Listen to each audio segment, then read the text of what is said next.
April 1818. The Battle of Ockley Hill took place in April 1818 near Ulundi, in the northeast of the present-day country of South Africa. Shaka and his allies were badly outnumbered in the engagement. Zwide brought perhaps as many as 12,000 warriors into the field and was advancing south into Zululand, where the confrontation took place. By way of contrast, Shaka and his confederates had as little as half as many warriors, but owing to a number of military innovations, the Zulus and their allies were able to win the day.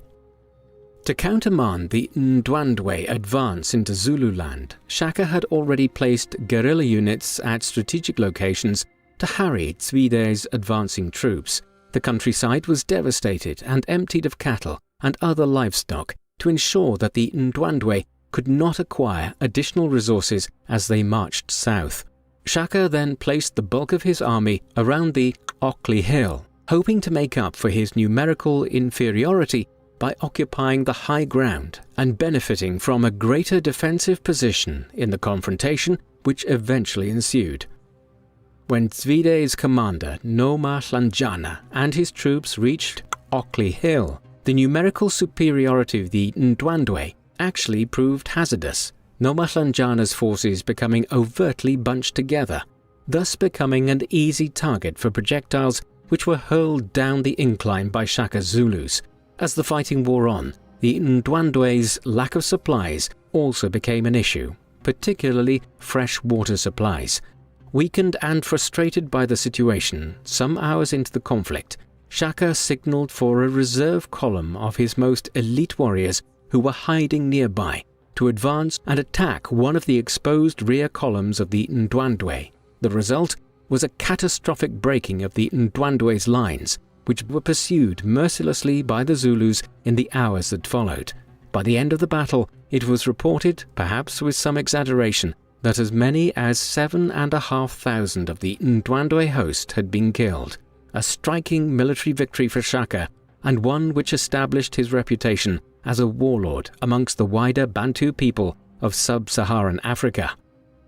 After a subsequent military victory for Shaka at the Battle of the Latuza River in 1819, the Zulu king and his impis advanced northwards into the lands of Ndwandwe. The fate of the war was wholly clear. Shaka established Zulu suzerainty, while rulers such as Zwide contented themselves with carving out new principalities further to the north in modern-day Mozambique and Tanzania. Thus, the Ndwandwe Zulu War of 1817 to 1819 had resulted in Shaka carving out a large kingdom of the Zulus, which stretched from Natal all the way north to near the present-day border between South Africa and Mozambique. Exactly how had Shaka achieved such an extraordinary series of military victories in such a short period of time against such a numerically superior enemy? The answer lies in the military revolution he introduced into Zulu society, which quickly spread through Bantu society in sub-Saharan Africa. Shaka's military conquests were driven by a series of military reforms, which the Zulu king initiated in the late 1810s and early 1820s. As we have seen, for decades, the Zulu people had largely fought using the long javelin-like spear called the assegai, a 6-foot-long spear with an iron or steel tip, which could be used in close quarters combat, but which was primarily used as a long-range throwing spear. In order to gain a greater tactical advantage in close-range combat, Shaka began arming his troops with a shorter, sword-like weapon called the iklewa. This was used extensively at the Battle of Ockley Hill. Shaka is also believed to have introduced the buffalo horns formation into Zulu field tactics, though this was perhaps something which he had learned from Dingiswayo and the Mthethwa prior to assuming the kingship of the Zulus. Regardless, it was through this formation Zulu warriors or impis formed up into a buffalo or bull's horns shape with 2 large wings of troops on either side of the ranked formation. This body of men then moved forward in the field of battle with the center of the formation, called the chest, meeting the enemy, whilst the troops arranged on the wings or horns to the left and right, who were usually the younger and faster warriors, moved around the enemy flanks and began encircling them. If all went according to plan, the horns would fully encircle the enemy, setting the Zulu impis up to slaughter their trapped prey within the enclosed buffalo horn encirclement. Other reforms which Shaka introduced into the Zulu military included the formation of different ranks of warriors according to their age and fighting ability. Thus, the most experienced and hardened Zulu warriors fought at the center of the bullhorn formation, while the younger and faster soldiers were placed on the horns on the left and the right of the battlefield. He also enforced ruthless military discipline and oversaw a system whereby Zulu males had to begin fighting in his wars when they entered their teenage years. Other aspects of the Shakan military revolution, however, are mythical. For instance, despite claims that he did, there is no real evidence to suggest that Shaka forced his warriors to fight and live largely barefoot in order to toughen their feet, while the suggestion by numerous historians that Shaka drilled his troops to march up to 80 kilometers in a single day is implausible, although they could cover perhaps as much as 20 kilometers, a not inconsiderable level of mobility for a society which did not use horses to travel or have carriages. Shaka's military reforms could only be achieved through a simultaneous reform of Zulu society to make it more conducive to supplying the army. Shaka reformed Zulu society to move away from the more traditional hierarchy whereby individuals were promoted according to blood and clan structure, to one in which people were promoted to senior positions within the military and administration based on merit rather than blood birth. He also confronted the powerful caste of witch doctors and gained control of the Zulu church. Even reform of the social structure imposed on children was undertaken in order to co-opt Zulu children as carriers of military supplies for the armies. All of this improved the mobility of the army and created a more regimented and centralized state, headed by Shaka and his close followers.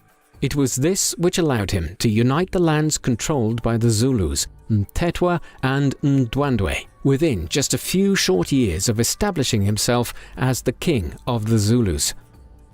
Thus far, we have seen Shaka's ascent largely occurring within a vacuum of African tribes, largely those of the wider Bantu people of sub-Saharan Africa.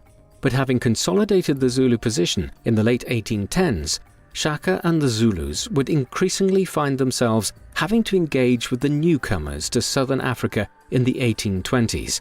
These were the various Europeans found to the southwest at the Cape of Good Hope and increasingly further north and northeast. European contact with the region was first established in the late 15th century, when the Portuguese had reached southern Africa in their ongoing naval expeditions to try to round the African continent and find a sea route to Asia from Europe. The Portuguese established small settlements here in due course, in line with their policy of creating supply and trading stations along the coast of Africa during the 16th century. Like a great proportion of the Portuguese colonies elsewhere in Asia and the Americas, these subsequently fell prey to attacks by the Dutch Republic in the late 16th and 17th centuries. As a result, the Dutch East India Company established the first major European settlement at the south of the African continent in 1652. Like the Portuguese earlier, this was originally a waylay station for ships undertaking the voyage around Africa to Asia, but in the decades that followed, the Cape Colony, as it became known, grew into a substantial colony in its own right, one which drew increasing numbers of Protestant refugees of Germans and Huguenots from France, as well as Dutch settlers. By the late 18th century, the Cape Colony had expanded to well in excess of 50,000 settlers, known as Boers from the Dutch and Afrikaans word for farmer, but the rule of the region was soon to shift dramatically as a result of developments back in Europe. In the 1790s, Britain and the Dutch Republic found themselves on opposing sides in the French Revolutionary Wars.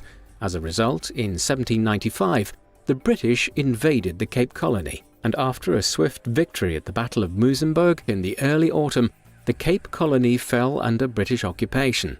Then, when the Napoleonic Wars were coming to a conclusion nearly 20 years later, the British and the Dutch signed the Anglo-Dutch Treaty of 1814, under the terms of which the Cape Colony officially and legally passed into British possession. As such, the British had become the main European power at the Cape of Good Hope by the time that Shaka ascended to power. Yet the Cape Colony remained something of a distant problem for the Zulus, as much more pressing was the knock-on effects of British conquest.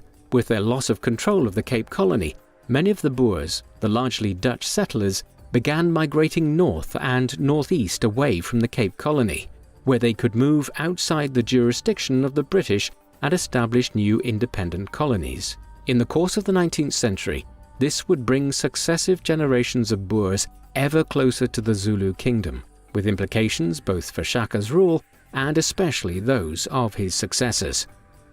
Signs of this European encroachment into the regions dominated by Shaka and the Zulus occurred from 1822 onwards.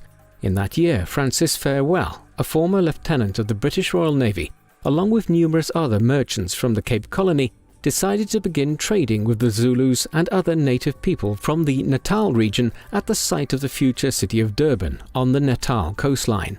This was formalized into a trading station in 1824, cementing the first concrete lines of trade and communication between the Zulus and the Thanks for watching, and please remember to like, subscribe and share this video to stay updated with the latest breaking news from DesBuzz24.